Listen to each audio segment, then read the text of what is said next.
your real point, which is that we should abolish any form of the use of animals.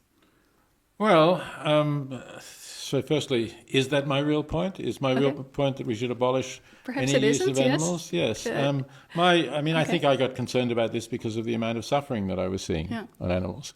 And it was not a kind of, that phrase, abolish the use of animals, is sort of comes more from the philosophy of Immanuel Kant than of Jeremy Bentham. So, Immanuel Kant says, not for animals. He thinks that animals are means to our ends. But as far as humans are concerned, he's famous for this idea that it's always wrong to use another person, another human being, as a means, treat them as a means rather than as an end.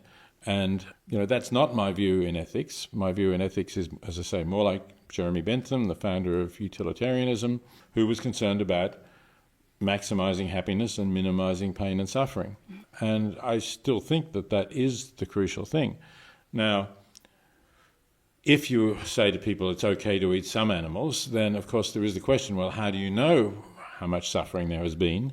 How do you know that on balance their lives have been worth living?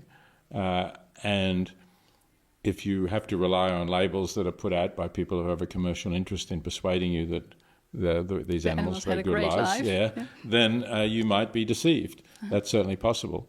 So I think you have to be careful. I wouldn't just rely on a label. You would want to ask, well, what are the standards behind this label? Who is inspecting that the conditions really are that? But, there are also other cases where somebody could be pretty confident. They might live close to a farm that has free-ranging hens, for example, and they see the hens out in the fields every day, or every day when it's not snowy, let's say, and they seem to be scratching around and they're not too crowded and they're having a good life. So, if in those circumstances you think, well, is there harm in buying these eggs? Maybe there's not.